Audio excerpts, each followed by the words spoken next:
Hi everyone, Surat here again with a new Let's Play. As you can tell, this time we will be exploring the world of Tex Murphy in the game Mean Streets.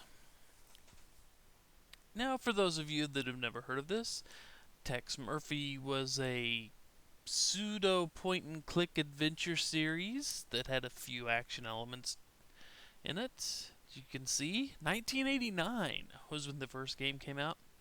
They came out with 5 of them all together. So, and you can tell, this thing loads up in DOS. I bought this game off of goodoldgames.com. At least this copy of it. It's one I had a very long time ago. I think I managed to get a hold of it in 1990 even. 1990 or 1991 is when I managed to get a hold of this. No, I don't remember everything about this game. And part of the fun is that, well, I don't remember everything about it, so I'm going to get to experience this along with everyone who has never seen it before. Mostly. I have played a little bit of it to remind myself of the controls, even though I will probably forget some of them at certain points. But all in all, I only vaguely remember the plot line, so I will have to be writing down a lot of names, a lot of numbers. Quite unlike the Let's Plays I've done so far, where I was very, very well prepared.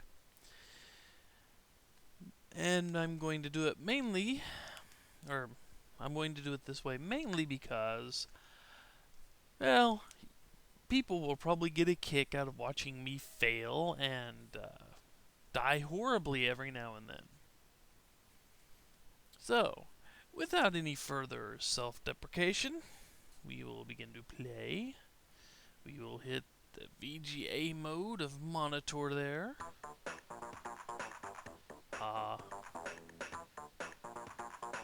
It's kind of an upbeat sound, isn't it? We do not need the mouse. There was no mouse interface for this game.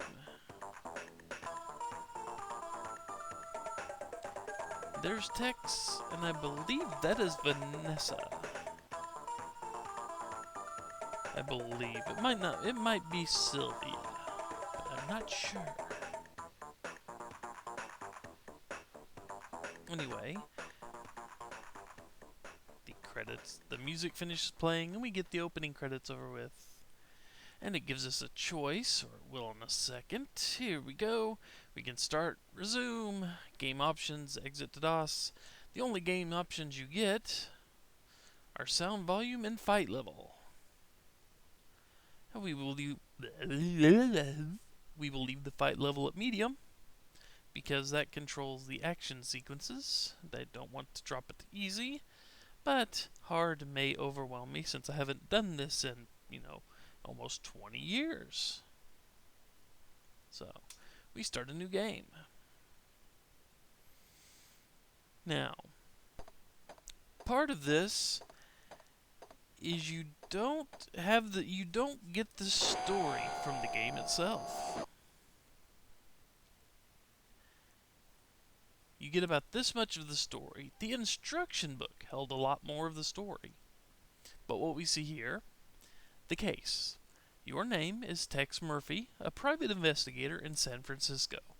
The year is 2033, and you've just been hired by a beautiful young lady named Sylvia to investigate the death of her father, Dr. Carl Linsky. Dr. Linsky was a prominent professor at the University of San Francisco and had been working on a secret project.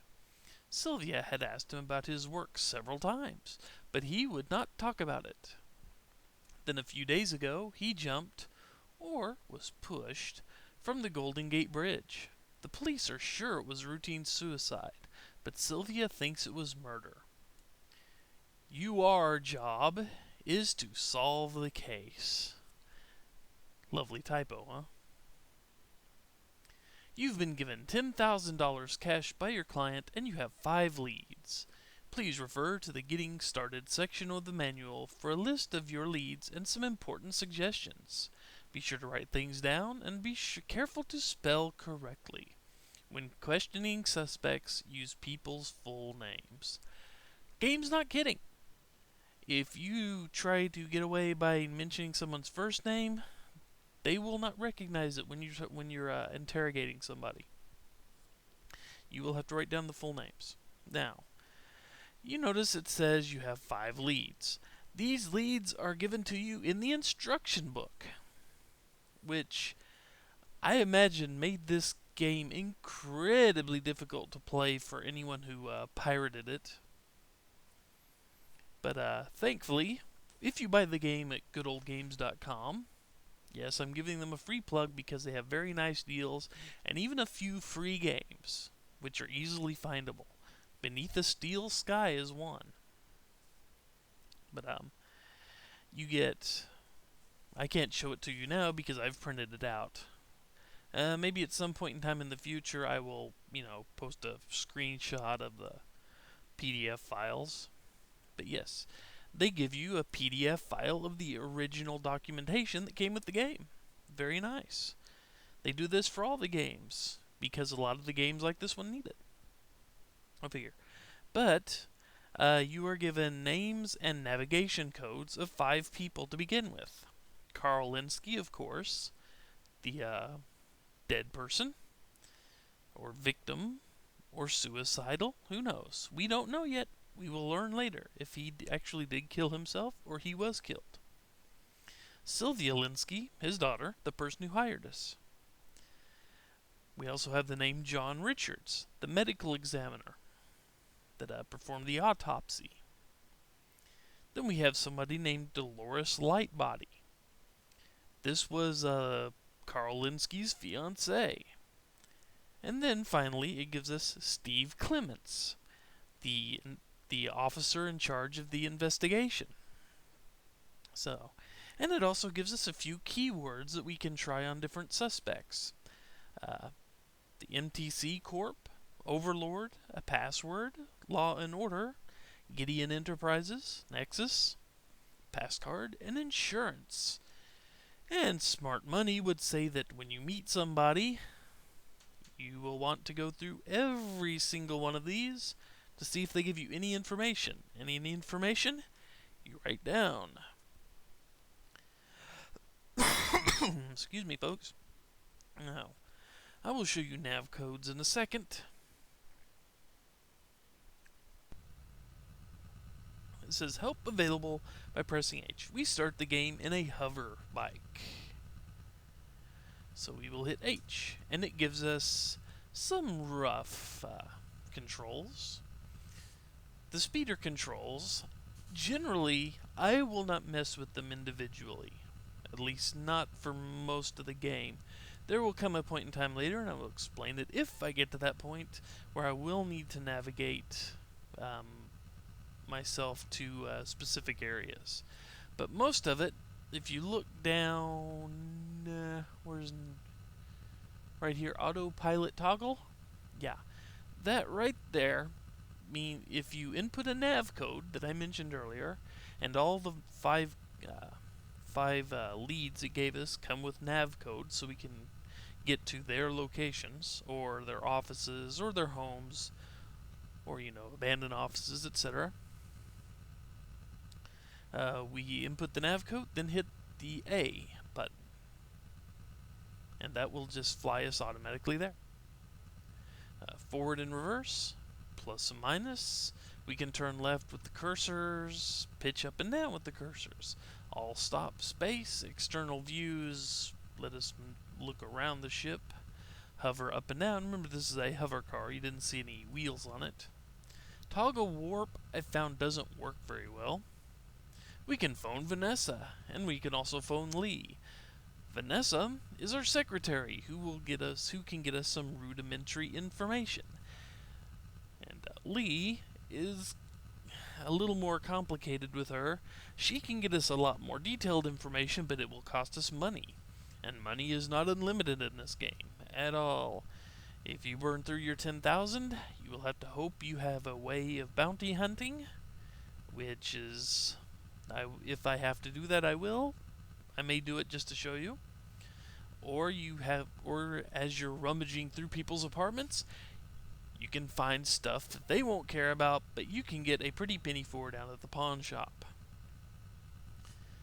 You have a navigation computer, you have an inventory, you can load and save the game, abort game, help, engine sounds, bank controls, all that good stuff. So that's just kind of a brief rundown of the controls. In here, you get a separate set of controls for the other areas in the game. And since we have enough time, I burned most of this video talking just about that. But see, incoming facts. From Vanessa. Vanessa being the secretary. Fax transmission from Vanessa to Tex Murphy, private investigator. Time 0002. Day September 25th, 2033. Here's that article on Linsky's death. Noted professor found dead. Prominent University of San Francisco professor Carl Linsky was found dead early Sunday in what police are calling a suicide. West Precinct Detective Steve Clemens said a witness saw Linsky jump from the Golden Gate Bridge about 11:20 last night. A suicide note was also found at his home addressed to his daughter, Sylvia.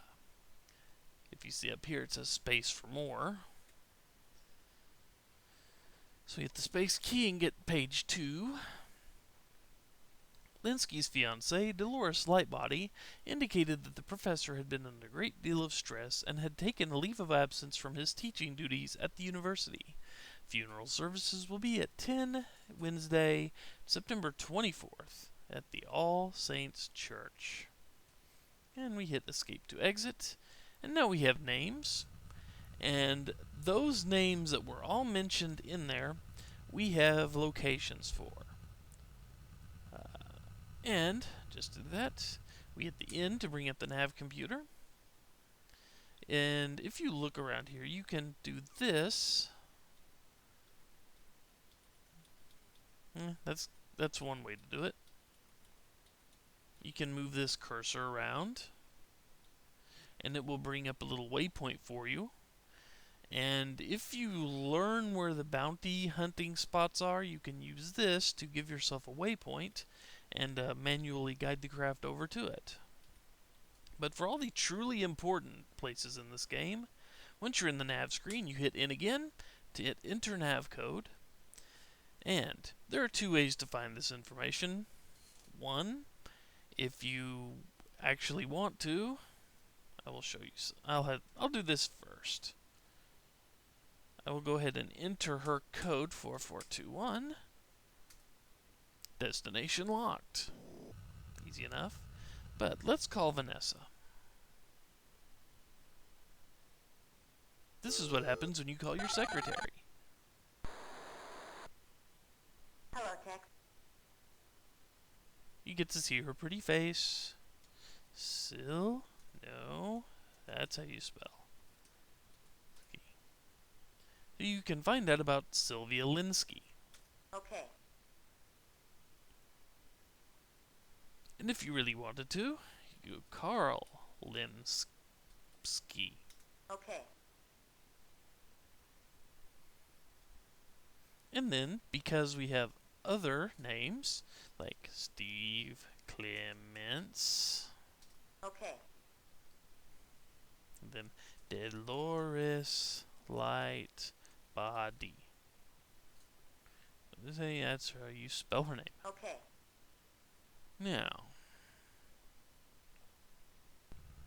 Now we have Sylvia's location locked in. So if we hit autopilot, our hover car takes off. Oh, I'm going to go over. Hit space, hit all stop. Well, I've got to cut the video here, but when I come back, good timing. When I come back, we will continue looking at this fax. So, here we go, folks. See, Sylvia's home address is in Woodland, 4421, just like the instruction book said. But anyway, I will be back later, folks. Until then, take care, everybody. See you later.